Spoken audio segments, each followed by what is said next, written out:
Bismillahirrahmanirrahim. Assalamualaikum warahmatullahi wabarakatuh.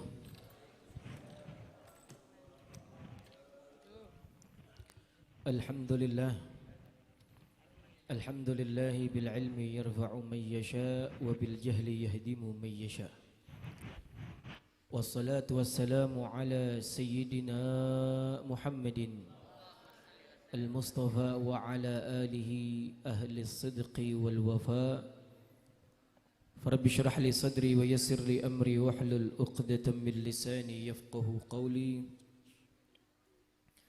سبحانك لا علم لنا إلا ما علمتنا إنك أنت العليم الحكيم لا حول ولا قوة إلا بالله العلي العظيم دستوركم يا أهل الدرك ويا أهل النوبة ويا أهل الباطن ويا أهل النور اللهم إنا نسألك الفتوح والمنوح والرسوخ وصلح الجسد والروح وتوبة النسوح اللهم ارزقنا فهم النبيين وحفظ المرسلين وإلهام الملائكة المقربين برحمتك يا أرحم الراحمين وبعد.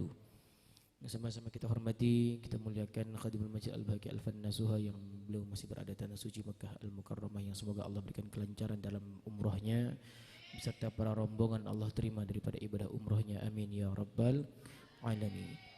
Para orang tua kami, para sesepuh bini sepuh, para pejuang daripada Rijalul Baha dan Nisaul Baha, para hadirin hadirat, para pemirsa live streaming dimanapun anda rahimakumullah. Tidak pantas kalimat yang utama dan yang paling pertama di malam yang penuh barakah ini melainkan adalah tentang tasyukur kita kehadirat Allah Subhanahu wa taala, di mana dengan nikmat yang telah Allah berikan kepada kita daripada nikmat iman, nikmat Islam serta nikmat sehat panjang umur, alhamdulillah wa syukrulillah, Allah masih memberikan izin kepada kita untuk kita bisa hadir daripada di majlis yang mulia ini untuk menjaga keistiqomahan kita, menjaga kemudawamahan kita. Semoga langkah kita semua dari rumah masing-masing Allah catat sebagai penggugur daripada dosa-dosa kita. Allah maafkan segala kesalahan kita. Allah qabul segala hajat kita, baik hajat dunia maupun hajat akhirat, amin ya rabbal alamin. Salawat bertangkaikan salam tak lupa pula kita haturkan kehadirat baginda Nabi besar Muhammad sallallahu alaihi wasallam beserta para keluarga, kerabat, sahabat dan pengikutnya. Semoga kita semua dicatat oleh Allah Subhanahu wa taala daripada deretan umat baginda Nabi besar Muhammad sallallahu alaihi wasallam yang berhak mendapatkan syafaatul uzma di hari kiamat nanti, amin amin ya rabbal. Hadirin hadirat rahimakumullah, kita sambung di dalam pengajian kita dalam kitab Al-Arba'in An-Nawawiyah, di mana kita masih menyambung dalam hadis yang ke-36. InsyaAllah malam ini kita habiskan ini hadis di hadis yang ke-36. Di situ berapa? Oh ya, besok insyaallah di hadis yang ke-37 Bu Haji ya. Ini hadis 36 panjang. Nah, jadi kita baca pelan-pelan ya. Insyaallah besok kertasnya pada panitia dibagikan lagi di hadis yang ke-37. Ya, pelan-pelan insyaallah kebaca semuanya. Ya, jangan sampai ada hadis Nabi yang kita lewatkan. Jangan sampai ada hadis Nabi yang kita tidak baca, kita tidak jelaskan. Ya Pak Bu ya. Insyaallah nanti kita sambung besok di hadis yang ke-37. Ini di hadis masih yang ke-36 karena hadisnya begitu panjang. Ya Pak Bu ya. Jadi insyaallah kita habiskan hadis yang ke-36 terlebih dahulu. Kita mulai, bismillahirrahmanirrahim. Qala al-muallif rahimahullah ta'ala wa nafa'ana bihi mu'ammadana bil fiddarin amin ila an qala. Di hadis yang ke-36 Nabi di dalam sabdanya kata Nabi, wa man salaka tariqan yaltamisu fihi ilman sahhalallahu lahu bihi tariqan ilal jannah wa majtama'a qaumun fi baitin min buyutillahi yatluna kitaballahi wa yatadarasunahu bainahum illa nazalat alaihimus sakinah wa ghashiyatuhumur rahmah wa haffathumul malaikah wa dzakarahumullahu fi man 'indah wa man batta'a bihi 'amaluhu lam yusri' bihi nasabuhu rawahu bihadzal lafaz Muslimun. Di hadis selanjutnya kata baginda Rasulullah sallallahu alaihi wasallam, beberapa hadis yang Imam Nawawi kumpulkan menjadi satu judul. Di sini terdapat daripada beberapa hadis, maka jadilah ini hadis-hadis panjang ya Pak Bu ya. Jadi ini hadis dikumpulkan oleh Imam Nawawi dalam hadis ke-36, dalam judul hadisnya Jawami'ul Khair, kumpulan hadis-hadis kebaikan. Nah, jadi karena ini kumpulan daripada hadis-hadis namanya jawami', kumpulan. Nah, kumpulan ini artinya berarti tidak satu dua hadis, lebih daripada dua hadis dikumpulkan oleh Imam Nawawi yang di dalamnya mengandung sebuah motivasi kebaikan untuk kita semua. Kemarin kita sudah membahas sebelumnya di hadis-hadis tentang orang yang menolong akan saudaranya, seorang muslim yang membantu akan seorang muslim yang lain, yang memudahkan dalam urusan orang lain, yang memberikan kemudahan dalam perkara-perkara orang lain, yang memberikan semangat untuk seorang muslim bisa menjalankan kebaikan. Itu isi daripada hadis-hadis yang kemarin. Disambung dengan hadis yang selanjutnya, kata baginda Rasulullah sallallahu alaihi wasallam, wa man salaka tariqan yaltamisu fihi ilman sahalallahu lahu bihi tariqan ilal jannah. Di hadis selanjutnya Nabi memberikan nasihat, kata Nabi, wa man salaka tariqan, seseorang kata Nabi dari umatku yang meniti dalam perjalanannya, yang meniti di dalam kehidupannya sebuah jalan untuk menuntut ilmu. Yaltamisu fihi ilman artinya meniti jalan untuk menuntut ilmu. Maka kata Rasulullah, sahalallahu bihi lahu tariqan ilal jannah, akan Allah mudahkan baginya jalan menuju surganya Allah Subhanahu wa taala. Artinya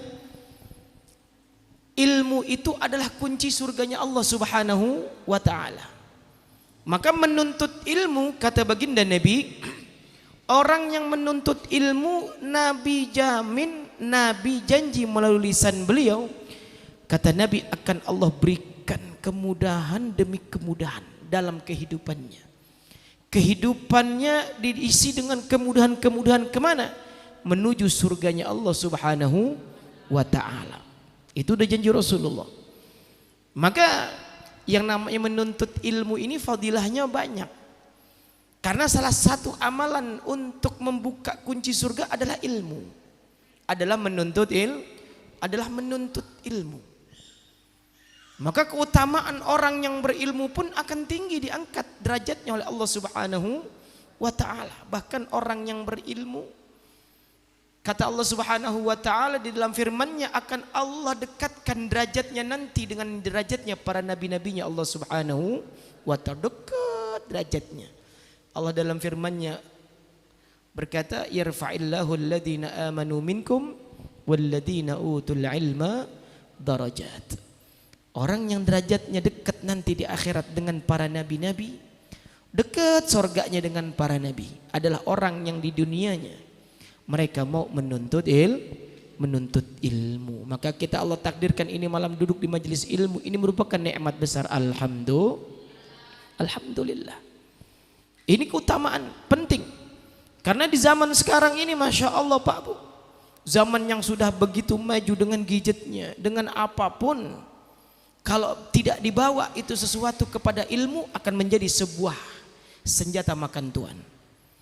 Orang megang HP tidak dipakai untuk menuntut ilmu di dalam HP-nya, akan menjadi senjata makan tuan. Akan menjadi musibah untuk dirinya. Tapi kalau dipakai untuk sesuatu yang berbau ilmu, akan menjadi manfaat. Akan menjadi manfaat. Jalan untuk menuntut ilmu di zaman sekarang Allah buka selebar-lebarnya. Kalau zaman dulu Bu, nuntut ilmu susah. Kita bisa dengar cerita Imam Syafi'i radhiyallahu anhu. Kata Imam Syafi'i, dulu aku di umur 7 tahun mau ngaji saja, mau belajar saja susah, kata Imam Syafi'i. Ibuku tidak punya uang. Sehingga Imam Syafi'i di umur 7 tahun dibawa ke seorang guru. ditaruh pada gurunya tersebut untuk menghafal Al-Quran. Sampai beliau selesai di 7 tahun itu menghafal Al-Quran. Sudah hafal beliau 7 tahun akan Al-Quran. Tatkala beliau sudah menghafalkan Al-Quran, beliau baru menginginkan akan ilmu-ilmu yang lain, tapi tidak punya biaya. Pengen beli kertas susah, kata Imam Syafi'i. Mau beli pena buat nulis susah, kata Imam Syafi'i. Sehingga aku mengumpulkan tulang-tulang, kata Imam Syafi'i. Kalau ada orang makan onta, ada orang makan kambing, ada tulang-tulangnya itu dikumpulkan oleh Imam Syafi'i. Tulangnya dibuat lancip untuk menulis menjadi pena. Ditulis itu ilmu-ilmu oleh Imam Syafi'i dengan dengan tulang unta, tulang kambing. Sehingga pulpennya Imam Syafi'i dari tulang unta maupun tulang kambing itu dikumpulin ada 2 kendi, kata beliau. Saking apanya? Saking seringnya menulis. Ilmunya dihafal oleh Imam Syafi'i radhiyallahu anhu. Di samping itu Imam Syafi'i terus istiqomah dalam belajarnya. Enggak pernah Imam Syafi'i makan enak itu beliau jauhkan, Bu. Ya. Beliau itu kalau makan cuman pakai adonan, sesekali pakai dicampur korma. Adonan tepung ame kurma, begitu aja sudah tiap hari. Sampai akhir hayatnya beliau ya begitu. Sampai muridnya bingung. Nanya ke beliau, wahai imam, wahai tuan guru, engkau ini kan sudah menjadi orang alim. Ilmumu sudah banyak tapi makananmu masih kayak begitu. Apa jawaban Imam Syafi'i, Bu? Kata beliau, aku menjauhi makanan enak demi Allah memudahkanku untuk menghafal ilmu dan menghafal fikih. Kerjaan tirakatnya kayak begitu.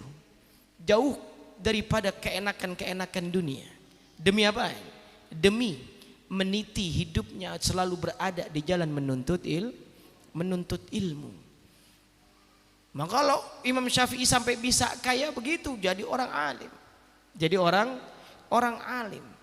Maka di zaman sekarang ini yang perlu kita perhatikan adalah anak-anak kita. Para generasi-generasi kita, waktunya mereka menuntut ilmu di masa muda, berikan mereka kesempatan. Dorong mereka untuk mereka mau duduk di majelis ilmu. Dorong mereka untuk mereka mau sempetin waktu untuk yang namanya mendengarkan ilmu. Karena nggak ada ruginya orang berilmu.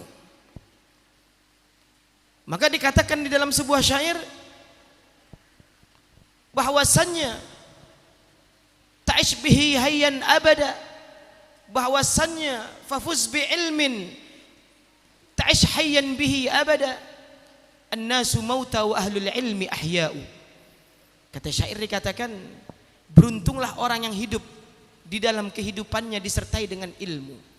Pengen ngapa-ngapain harus dengan ilmu.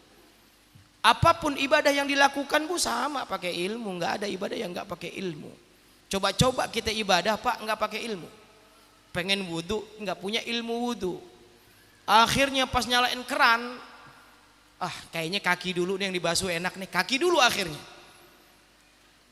Kayaknya tangan dulu nih biar adem. Tangan dulu akhirnya. Karena nggak belajar bab wudhu. Sholat begitu juga. Nggak belajar babnya, udah berantakan. Apapun harus ada ilmunya. Haji, umroh, apalagi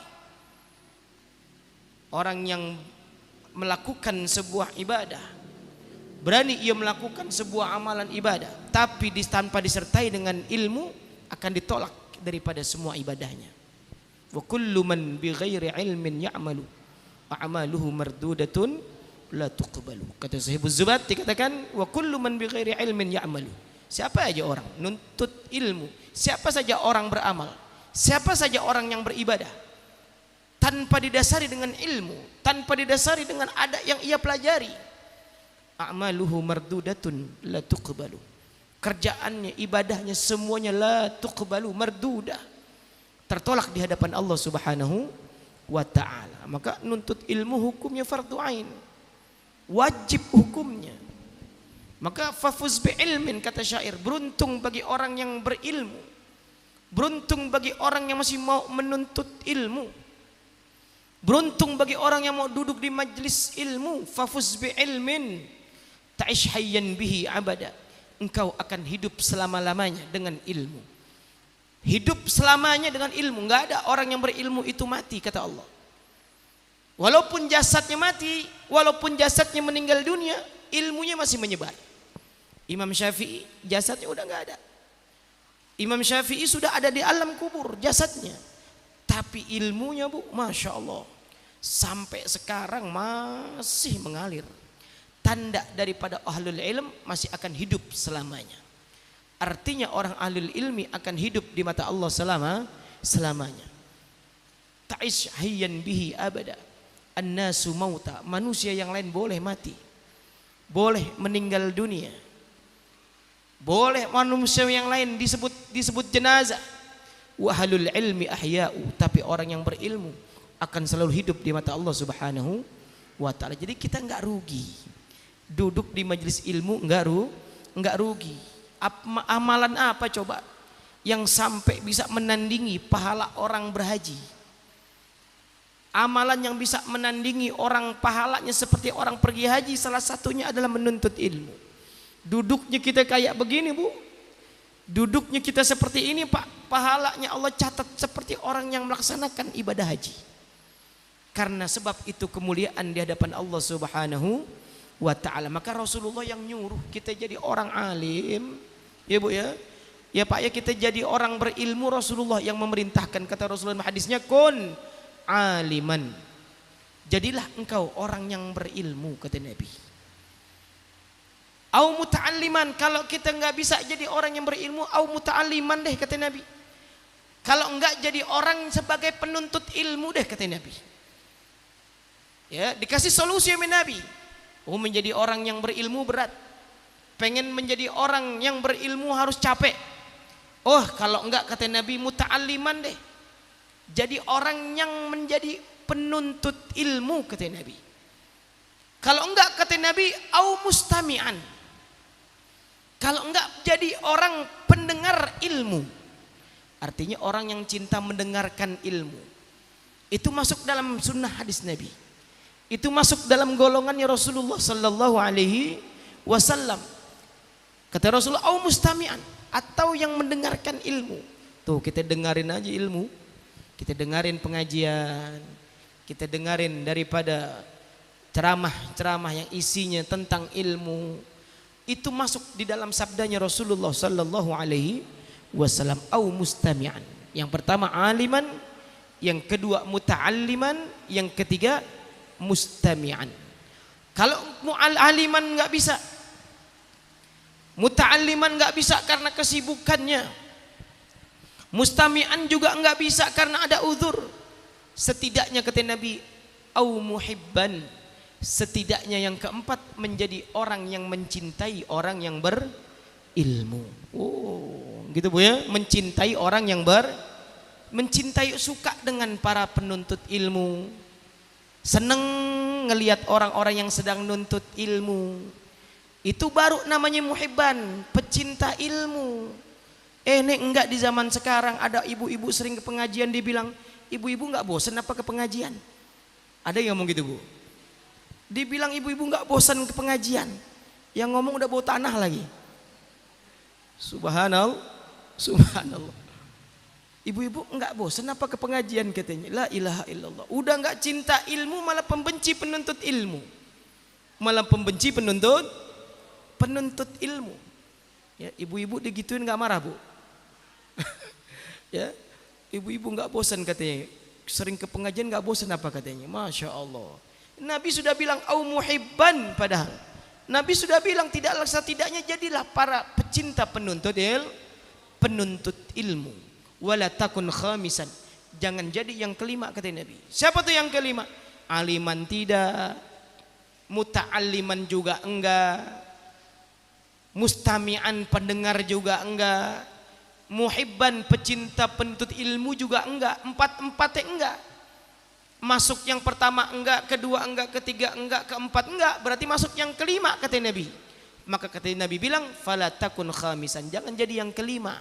Enggak empat-empatnya, tapi malah menjadi yang kelima. Bukan orang alim, bukan juga penuntut ilmu, bukan juga pendengar ilmu, bukan juga pecinta penuntut ilmu, maka itu orang fatahlak, kata Nabi, engkau akan hancur, kata Nabi, jika engkau menjadi orang yang kelima. Maka ini ya para sahabat Rasulullah sallallahu alaihi wasallam, tatkala Rasulullah telah meninggal dunia, Pak Bu, ilmu dipegang oleh para sahabat mencar-mencar. Ada yang di Yaman, ada yang di Syam, ada yang di Mesir dan sebagainya. Suatu saat sahabat ingin mendapatkan saling ingin mempunyai ilmu dari Rasulullah, direlain ya Bu ya, dibela-belain tuh Pak, dari negeri satu ke negeri yang lain, pergi menuntut mencari sahabat yang punya ilmu itu demi mendapatkan ilmu yang pernah disampaikan oleh Rasulullah sallallahu alaihi wasallam. Karena tatkala ada seorang sahabat datang ke Abu Darda radhiyallahu anhu, kata itu orang, wahai Abu Darda, aku datang kepadamu untuk menimba ilmu yang pernah kau dapat dari Rasulullah. Ingin mendapat ilmu yang pernah disampaikan kepadamu dari baginda Nabi. Kata Abu Darda, engkau datang dari jauh, engkau datang dari negeri lain, datang ke sini betul-betul menuntut ilmu atau ada hajat yang lain? Atau ada keperluan yang lain? Tidak, wahai Abu Darda, aku datang kemari memang untuk menuntut ilmu, mendengarkan ilmu dari apa yang pernah Rasul sampaikan kepadamu. Karena aku kemari jauh-jauh, aku yakin dengan hadis Nabi yang barusan kita baca, man salaka tariqan yaltamisu fihi ilman, yaltamisu fihi ilman sahalallahu bihi tariqan ilal jannah. Karena kata itu sahabat, aku yakin wahai Abu Darda, perjalananku dari negeri lain ke negeri ini, walaupun jauh ya, walaupun dari satu negeri ke negeri yang lain, tapi karena tujuanku untuk menuntut ilmu, aku yakin meninggalku pun di tengah jalan adalah perjalanan menuju surganya Allah subhanahu wa ta'ala. Kata Abu Darda, sodakta, engkau benar, Rasul pernah berkata seperti itu. Engkau dari manapun engkau berjalan untuk menuntut ilmu, perjalananmu itu merupakan perjalanan menuju surganya Allah subhanahu wa ta'ala. Kata Sayyidina Abu Darda radhiyallahu anhu. Bahkan beliau bilang lagi, fadlul alim ka fadlil qamar lailatal badr ala sairil kawakib. Kata beliau, bahkan keutamaan seorang yang berilmu, kata Abu Darda, seperti bulan purnama dibanding dengan apa? Daripada planet-planet yang lain. Lebih utama, lebih terang, artinya lebih dipandang oleh Allah subhanahu wa ta'ala. Ini enggak zaman sekarang Pak Bu, Masya Allah. Kalau kita lihat, sudah banyak tidak peduli dengan namanya ilmu. Anak-anak udah enggak peduli dengan yang namanya belajar. Pemuda-pemuda enggak peduli dengan yang namanya sebuah majelis. Ayo kita dorong. Karena yang namanya orang kalau sudah enggak mau belajar, Pak Bu, kata Imam Syafi'i di dalam syairnya, kata Imam Syafi'i, orang yang udah enggak mau belajar, orang yang sudah enggak mau menuntut ilmu, fakabbir alaihi arba'an liwafatih, kata Imam Syafi'i. Udah sama sama orang sebuah jenazah katanya. Orang kalau udah enggak mau menuntut ilmu sama sama orang mati, tinggal sholatin aja, kata Imam Syafi'i. Sholatin aja 4 takbir, percuma dia hidup katanya. Karena apa? Orang intinya dalam kehidupan ini adalah ibadah. Yang namanya ibadah bisa kita laksanakan kalau kita itu punya ilmu. Orang hidup apa tujuannya, coba Pak Bu, kita hidup. Kata Allah dalam firman-Nya, wa ma khalaqatul jinna wal insa illa liya'budun. Tidaklah aku ciptakan bangsa manusia dan bangsa jin. Allah enggak bakal nyiptain jin, enggak bakal nyiptain manusia kecuali tujuannya cuma satu. Allah ciptakan mereka semua, kata Allah, illa liya'budun, hanya untuk ibadah kepada Allah subhanahu wa ta'ala. Jadi hidup kita bukan cari kesenangan, bukan. Hidup kita bukan untuk cari kemewahan, kemegahan, bukan. Hidup kita untuk ibadah. Yang kerja cari nafkah jadi ibadah, karena niatnya ibadah. Cari nafkah buat istri jadi ibadah, sebuah ibadah. Punya harta disedekahkan, tujuannya ibadah. Punya ilmu diajarkan, tujuannya ibadah. Apapun tujuan kehidupan kita, muaranya semua ke ibadah. Karena Allah sudah bilang, wa ma khalaqtul jinna wal insa illa liya'budun.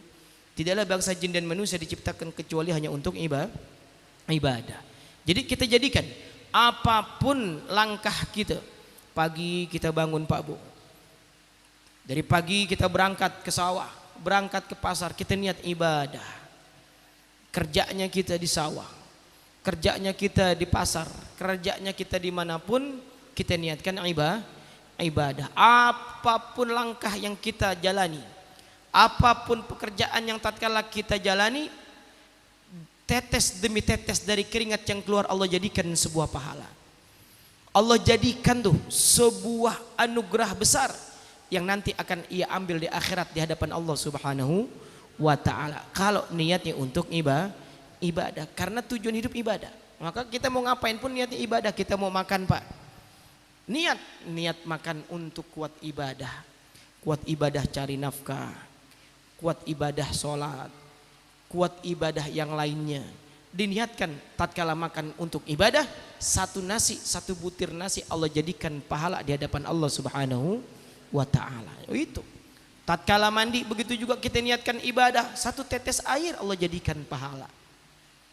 Semuanya apapun, daripada pekerjaan yang biasa-biasa saja kita lakukan, tapi kalau diniatkan ibadah menjadi pahala besar di hadapan Allah Subhanahu wa ta'ala. Maka ini ya, Imam Syafi'i sampai kayak begitu, makanya beliau nuntut ilmunya Masya Allah enggak setahun 2 tahun Imam Syafi'i Pak Bu. Beliau nuntut ilmunya Pak sampai 18 tahun baru selesai nuntut ilmu beliau. Selebihnya beliau ngajarin orang sambil belajar sambil ngajar. Ini hidupan para ulama-ulama terdahulu, tidak lepas hidupnya daripada ilmu. Imam Abu Hanifah begitu juga, sambil berdagang sambil menuntut ilmu, sambil ngajar santri. Kenapa? Karena penting namanya bergelut di dunia ilmu. Man lam yadhuq dhullat ta'allumi sa'atan, kata Imam Syafi'i. Orang yang masa hidupnya tidak menyempatkan nuntut ilmu walaupun sebentar saja. Man lam yadhuq dhullat ta'allumi sa'atan tajarra'a dhullal jahli tula hayatihi. Akan menyesal dengan penyesalan kebodohan seumur hidupnya. Jadi kita gunakan waktu kita. Ya, bahkan Imam Al-Ghazali radhiyallahu anhu beliau bilang 3 hari saja hati kita tidak diisi dengan ilmu. 3 hari aja Pak Bu, kita enggak duduk, enggak mendengarkan akan sebuah ilmu, kata Imam Ghazali, akan membuat mati hati kita. Hati ini akan menjadi mati. Artinya hati mati, enggak bisa dekat kepada Allah Subhanahu wa ta'ala, jauh dari Allah, artinya lupa kepada Allah. Na'udzubillahi min dzalik. 3 hari itu kata Imam Ghazali enggak duduk mendengarkan ilmu, udah sama Allah lupa begitu saja sudah. Sama Allah enggak bakal ingat dengan sang penciptanya. Kalau sudah enggak ingat sama Allah, udah yang ada dikelilingi oleh iblis, dikelilingi oleh syaitan. Maka kita dorong anak-anak kita, pemuda-pemuda kita agar bisa mau yang namanya duduk untuk menuntut ilmu. Maka kata Nabi selanjutnya, wa majtama'a qaumun fi baitin min buyutillah. Tidaklah seseorang berkumpul di sebuah majlis, tidaklah orang berkumpul di sebuah masjid, yatluna kitaballah wa yatadarasunahu fima bainahum, duduk untuk membaca Al-Quran, duduk untuk mengkaji akan ilmunya Allah, mengkaji ilmu agama. Dia duduk untuk pelajari fikih, dia duduk untuk mendengar hadis Nabi, dia duduk untuk memperdalam daripada keimanannya kepada Allah. Orang yang kayak begitu kata Nabi, illa nazalat alaihimus sakinah. Nabi janji, kata Nabi, Allah akan menurunkan di dalam hatinya, Allah akan membuat hatinya sebuah ketenangan. Timbul di dalam hatinya itu, tenang aja hatinya. Maka orang kalau ada duduk di majelis gini Pak Bu ya, rasanya tenang aja hati, enggak kepikiran tuh yang di rumah. Enggak kepikiran. Yang lagi sakit enggak berasa sakitnya. Yang lagi pusing enggak berasa pusingnya. Padahal lagi kurang enak badan. Tapi kalau duduk di majelis ilmu, lupa. Itu semua Allah bikin lupa. Karena apa? Karena hatinya Allah bikin tenang. Maka kalau pengen hati tenang, datang ke majelis. Enak hati tenang. Enggak ada pikiran dunia, enggak ada pikiran ini itu. Kenapa? nazalat alaihimus sakinah, kata Nabi. Allah turunkan, Allah berikan ketenangan di dalam hatinya. Maka kalau pengen bikin hati tenang, Bu, salah satu obatnya duduk di majelis.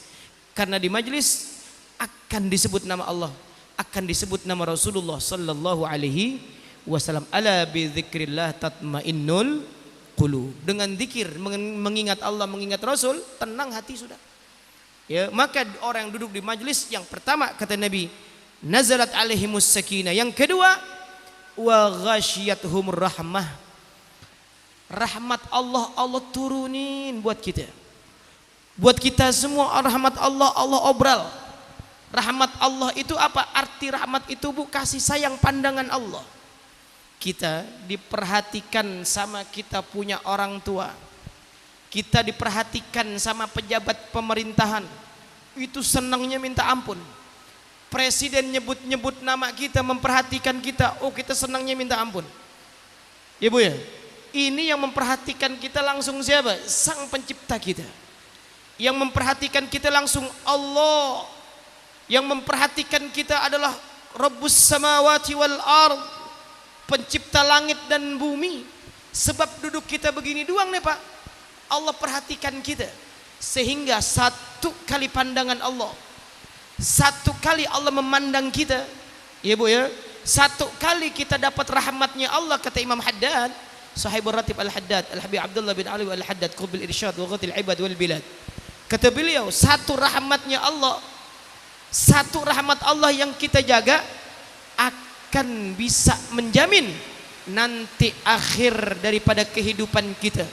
Tatkala kita tutup mata, tatkala kita lagi berada di penghujung kehidupan kita, karena kita pernah mendapatkan rahmat pandangan Allah, maka tutup matanya itu orang akan tutup mata dalam keadaan husnul khotimah. Oh, ini mahal. Mahal, susah. Bukan, jangan disangka meninggal dalam keadaan husnul khotimah itu gampang-gampang saja. Nutup mata tatkala akhir hayat dengan mengucap kalimat la ilaha illallah, jangan dianggap mudah-mudah saja. Karena orang itu meninggal dunia sesuai kebiasaan kehidupannya. Hidupnya bagaimana dulu dia? Kebiasaan hidupnya ngapain? Maka itu nanti meninggal dunia sesuai kebiasaan hidupnya. Yamutul mar'u ala ma'asha alaih, katanya. Kata para ulama, yamutul mar'u ala ma'asha alaih. Seseorang meninggal dunia sesuai kebiasaan hidupnya. Kebiasaan hidupnya ia sholat. Kebiasaan hidupnya ia duduk di majelis. Kebiasaan hidupnya mendengar ilmu. Di akhir hayatnya pun akan Allah tutup dengan kebiasaan-kebiasaan tersebut. Akhir hayatnya pun akan Allah tutup dengan ilmu. Akhir hayatnya pun akan Allah tutup dengan zikir kepada Allah Subhanahu wa ta'ala. Tapi na'udzubillah, kalau sampai orang kebiasaan hidupnya maksiat kepada Allah, jauh dari Allah, enggak mau taubat kepada Allah, biasa hidupnya minum khamar, biasa hidupnya dengan judi, biasa hidupnya dengan perbuatan-perbuatan maksiat lain, yamutul mar'u ala ma'asha alaih. Meninggalnya pun nanti na'udzubillah akan Allah tutup dengan kebiasaan tersebut. Kenapa? Sudah menjadi hukum yang disebut dengan sunnatullah, akan menjadi kebiasaan ia sampai ia nutup mati, sampai ia tutup mata nanti akan seperti itu. Maka kita jaga kehidupan kita. Kenapa? Untuk bisa nanti akhir hayat kita, Pak, supaya akhir hidup kita, Bu, dalam keadaan baik. Maka waktu-waktu yang Allah berikan daripada umur kita, waktu-waktu yang Allah berikan daripada kehidupan kita, kita sempatkan untuk mencari rahmatnya Allah Subhanahu wa ta'ala. Bagaimana cari mendapat rahmatnya Allah? Ini salah satunya, kata Rasulullah, duduknya di majelis kita, duduknya kita di sebuah tempat di mana ada ilmu di situ disebarkan. Nazalat alaihimur rahmah, Allah turunkan rahmat di dalam hatinya, Allah turunkan rahmat di dalam dirinya untuk mengingat kepada Allah Subhanahu wa ta'ala. Itu yang pertama, adalah orangnya mendapatkan daripada ketenangan yang nuntut ilmu.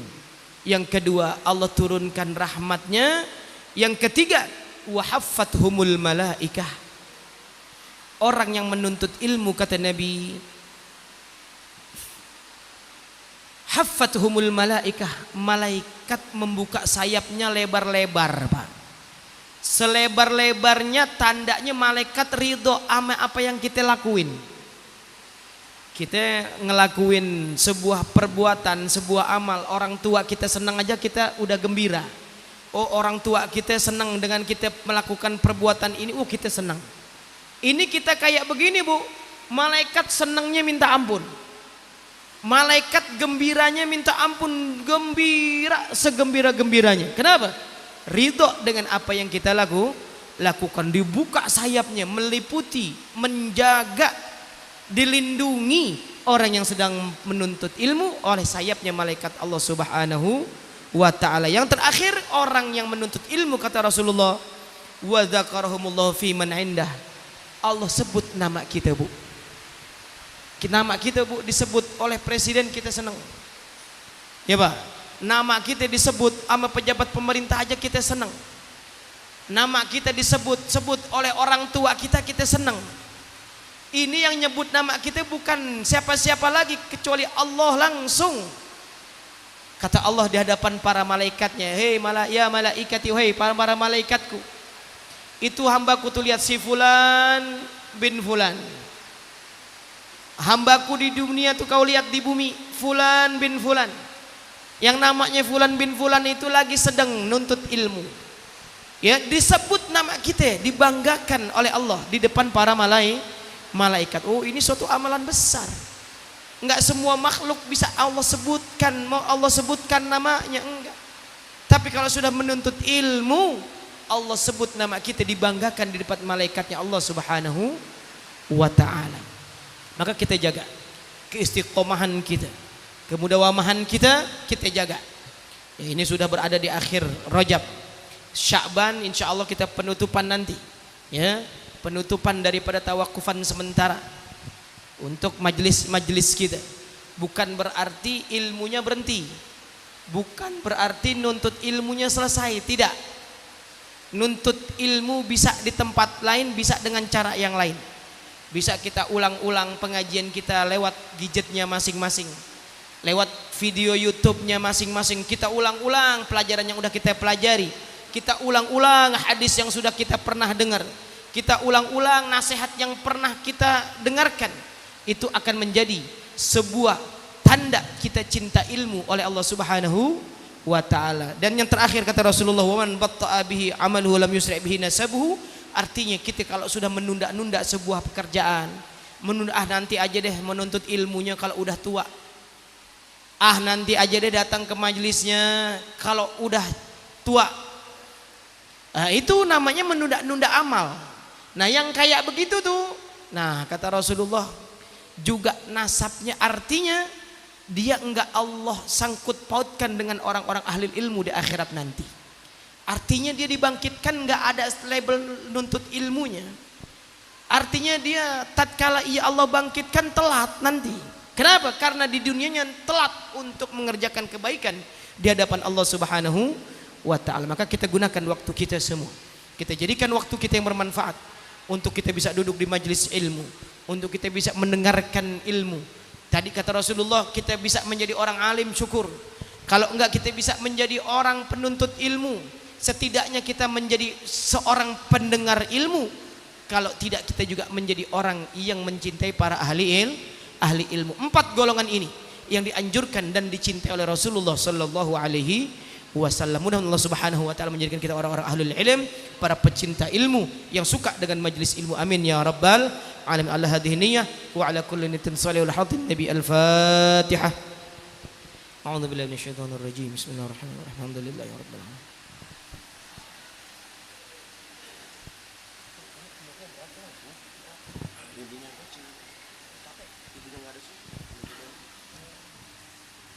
Sebelum saya tutup, pengumuman majelis rutin bulanan bersama Al-Habib Muhammad Hanif bin Abdul Rahman Al-Attas akan diadakan di hari Selasa malam Rabu. Pak Buya dicatat, ini majelis untuk sementara tawakufan, majelis terakhir di bulan Sya'ban, yaitu hari Selasa malam Rabu tanggal 13 Februari 2024. Ya Pak Bu ya, setelah itu kita menyambut Ramadan, kemudian Syawal, baru nanti insya Allah akan kita umumkan lagi untuk pembukaannya. Maka dimohon untuk kita semua bisa mengajak, mandalla ala khair falahu mithl ajri fa'ilihi. Kita ngajak orang lain untuk bisa duduk di majelis ilmu, pahalanya kita juga dapat double. Udah kita hadir, ngajaknya juga kita dapat juga. Jadi double pahala. Tanggal 13 Februari 2024. Malam apa? Malam Rabu besok. Ya, malam Rabu besok penutupan untuk sementara bersama Al Habib Muhammad Hanif Al-Attas. Yang kedua, undangan terbuka pengajian umum dalam rangka memperingati Isra Mi'raj di blok pesantren RT 1 RW 1 Desa Sidawi Kecamatan Sumber Kabupaten Cirebon. Insya Allah akan dihadiri oleh Al Habib Zaki bin Tahir bin Yahya dari Indramayu. Ya, Habib Zaki bin Tahir bin Yahya dari Indramayu akan diadakan pada hari Jumat malam Sabtu tanggal 16 Februari. Jumat malam Sabtu. Ya Pak Bu ya, ini majelis kita sudah libur. Mungkin sudah libur, nanti kita ganti dengan Isra Mi'raj di RT 1 RW 1. Ya Pak Bu ya, ingat dicatat untuk penutupan tanggal 13 Februari, untuk Isra Mi'raj tanggal 16 Februari. Ya Pak Bu ya, diniatkan semuanya. Diniatkan hadir, dengan niat kita mau hadir, insya Allah dengan niat tersebut Allah berikan kita kesehatan, amin. Dengan niat tersebut Allah berikan kita panjang umur, karena kita udah niat, amin. Ya, dengan niat yang baik-baik itu penyebab daripada panjang umur, ya Pak Bu ya. Jadi ulama dulu kalau umurnya pengen panjang, caranya banyakin niat yang baik. Nah, ini ulama-ulama kita rahasianya di situ. Ulama-ulama kita panjang umur, rahasianya banyakin niat yang baik. Dengan niat yang baik Allah jadikan umurnya panjang. Amin ya rabbal alamin. Semoga Allah Subhanahu wa taala kita keberkahan. Ala hadini al-Fatihah. A'udzu billahi minasyaitonir rajim. Bismillahirrahmanirrahim. Alhamdulillahi rabbil alamin arrahmanir rahim maliki yaumiddin. Iyyaka na'budu wa iyyaka nasta'in. Ihdinas siratal mustaqim. Siratal ladzina an'amta 'alaihim ghairil maghdubi 'alaihim waladdallin. Amin. Allahumma shalli wa sallim ala sayyidina Muhammad wa ala ali sayyidina Muhammad. Salatan taghfiru lana biha adh-dhunub wa tuslihu biha al-qulub wa tantaliqu biha al-'usub wa talinu biha as-su'ub ala alihi wa sahbihi wa man ilaihi al-mansub. Allahumma ya Ghani ya Hamid ya Mubdi'u ya Mu'id ya Rahim ya Wadud, aghnina bihalalika an haramik wa bi ta'atika ma'asiyatik wa bi fadlika amman siwak. Allahumma ya Maulana ya Mujib ya Hadiran la yaghib, tawassalna ilaika bil Habib taqdi hajatina qarib, taqdi hajatina qarib. Wa sallallahu ala sayyidina Muhammadin wa ala alihi wa sahbihi wasallam. Walhamdulillahi rabbil alamin. Alhamdulillah, ini turun hujan Pak Bu ya, tanda Allah turunkan rahmat kepada kita. Ya, tadi orang nuntut ilmu, salah satu cirinya Allah berikan rahmat. Ini rahmatnya Allah turunkan dalam bentuk hujan. Alhamdulillahi rabbil alamin. Ini saja dapat kami sampaikan. Terima kasih atas segala perhatian. Mohon maaf apabila kekurangan. Wal afu minkum. Wassalamualaikum warahmatullahi wabarakatuh.